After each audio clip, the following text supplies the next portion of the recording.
ધારી તાલુકાના ચલાલા ખાતે નગરપાલિકામાં સામાન્ય સભાનું આયોજન કરવામાં આવ્યું.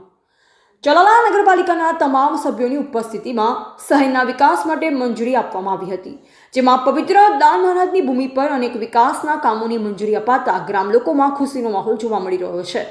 ધારાસભ્ય જેવી કાકડિયા અને મહાવીર બાપુ સૂચના મુજબ મિટિંગ યોજાઈ ત્યારે અનેક રોડ રસ્તા, પાણીની વ્યવસ્થા, ગટરની વ્યવસ્થા, અંતિમ ધામમાં રિનોવેશન સહિતના કામોના વિકાસ થાય તે હેતુથી ચલાલા નગરપાલિકાના તમામ સદસ્યો દ્વારા નિર્ણય લેવામાં આવેલ હતો.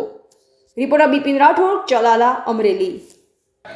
આ દેવભૂમિ સંતભૂમિ ચલાલાની તપોભૂમિ અને દાનેવ ધામ નગર સેવા સદનના હોલ ખાતે પરમ પૂજ્ય શ્રી મહાવીર બાપુના આશીર્વાદ તેમજ આ વિસ્તારના લોકપ્રિય ધારાસભ્ય શ્રી જેવીભાઈ કાકડિયાના માર્ગદર્શન મુજબ નગરપાલિકાના આદરણીય પ્રમુખ શ્રીના અધ્યક્ષ સ્થાને આજે સામાન્ય સભાનું આયોજન કરવામાં આવ્યું હતું.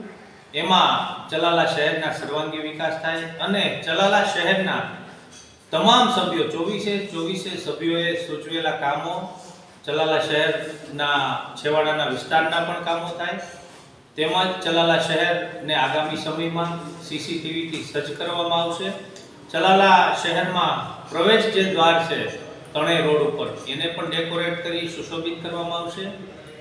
જે મુખ્ય આપણો શાક માર્કેટનો સૌથી મેઇન પ્રશ્ન હતો, તો શાક માર્કેટને તીનબત્તી ચોકથી જૂની નગરપાલિકા સુધી બ્લોકથી મળી ત્યાં પણ જે રોડ રસ્તાનો પ્રશ્ન છે એનો પણ આજની આ મિટિંગમાં કાર્ય કરવાનું સૂચવવામાં આવ્યું છે. તેમજ ભીમનાથ મંદિરની સામે જે જૂનું સર્કલ છે આપણે દાનેવ સર્કલ એને પણ રિનોવેટ કરી અને નવું સર્કલ બનાવવાનું પણ આજે ઠરાવવામાં આવ્યું છે. તેમજ ભૂગર્ભ ગટરના જે પણ પમ્પિંગ સ્ટેશનોના જે પ્રશ્નો તો અમારા સભ્યો, અમારી ટીમે જે સૂચવેલા જે કામો તો તમામ સભ્યોની હાજરીમાં સર્વાનુમતે આજે મંજૂર કરવામાં આવ્યા છે. તેમજ એક જે પ્રશ્ન કારોબારી સમિતિનો છે એમાં પણ અમારી પાર્ટીએ કારોબારી સમિતિના ચેરમેન તરીકે જયશ્રીબેનનું નામ નિયુક્ત કર્યું હોય, પણ નિયુક્તિ જે બાકી હતી એ આજે તમામ સભ્યોના સાથ અને સહકારથી વોર્ડ ચલાલા શહેરના 6 વોર્ડ હોય તો 6 વોર્ડમાંથી એક સભ્યની કારોબારી સમિતિમાં પણ સર્વાનુમતે નિમણૂક કરવામાં આવી છે. ટોટલ 7 સભ્યોની કારોબારીની સમિતિની પણ આજના દિવસે નિમણૂક કરવામાં આવી. તેમજ આઇકોનિક રોડ જે બનાવવાનો હોય તો આ દાન મહારાજની તપોભૂમિ હોય તો દાન મહારાજની જગ્યામાં જવાના માર્ગે આઇકોનિક રોડ બનાવો એવું પણ સર્વાનુમતે સૌ સભ્યોએ સૂચન કર્યું છે. તો ચલાલા શહેરમાં પાણી પુરવઠા હોય, સફાઈ હોય, ગટર હોય, લાઇટ હોય, અમારા સભ્યોએ અમારી ટીમના જે ચૂંટાયેલા સૌ સદસ્યશ્રીઓ છે એમના દ્વારા જે સૂચવવામાં આવેલા કામો છે, ધારાસભ્ય શ્રી દ્વારા પણ અમને માર્ગદર્શન આપી જે કાર્યો સૂચવવામાં આવ્યા છે, તમામ મુદ્દાઓ સર્વાનુમતે આજે મંજૂર કરવામાં આવ્યા છે. અને અમને જે સાથ અને સહકાર અમારા 24 સભ્યશ્રીઓ આપ્યો છે તે બદલ એમનો સૌનો હૃદયપૂર્વક આભાર માનીએ છીએ. સાહેબ, અનિરુદ્ધભાઈ વાળા દ્વારા જે અંતિમ ધામનો જે વાત હતી તો એ બાબતે આપ શું કહીશું? એનું પણ જે અમારા સભ્યશ્રી અનિરુદ્ધભાઈ વાળા દ્વારા જે અરજી આપવામાં આવી કે ચલાલા શહેરમાં આવેલ તમામ સ્મશાનો એમાં દરેક સમાજના ધર્મના સ્મશાનને સુધારણા માટે એમાં જે ઘટતી સુવિધાઓ હોય એને ડેવલપ કરવા, પાણીની અહીંયા વ્યવસ્થા કરવાની હોય, સ્નાનઘાટ જે ઘટતા જે કામ હોય તમામ પૂર્ણ કરવા માટેનો પણ આજે ઠરાવવામાં આવ્યો. ઓકે સાહેબ. જી સાહેબ, આપનું નામ શું છે? આજે મિટિંગ હતી, કયા પ્રકારનું આયોજન હતું? નમસ્કાર, મારું નામ અશોકસિંહ તલાટિયા છે. અહીંયાનો એક સોશિયલ વર્કર છું.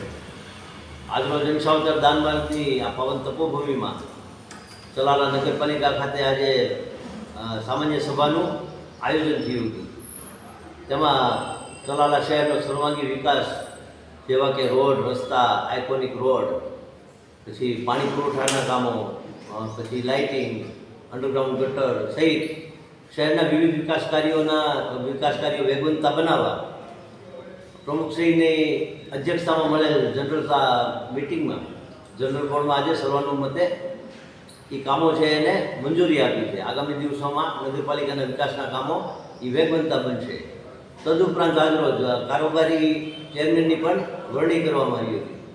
ત્યારે આદરણીય ધારાસભ્ય શ્રી જેવીભાઈ કાકડિયા તથા ભાઈ જયરાજભાઈ વાળા અને સમગ્ર નગરપાલિકાની ચૂંટાયેલ પ્રતિનિધિઓ દ્વારા હવે ચલાલા નગરપાલિકા છે સમસ્ત ચલાલા શહેર નંદનવન બને તેવા પ્રયાસોને સર્વે લીલી ઝંડી આપી અને સર્વાનુમતે દરેક ઠરાવો મંજૂર કર્યા હતા અને પ્રમુખશ્રીને શહેરનો વિકાસ કરવા આહવાન કર્યું હતું.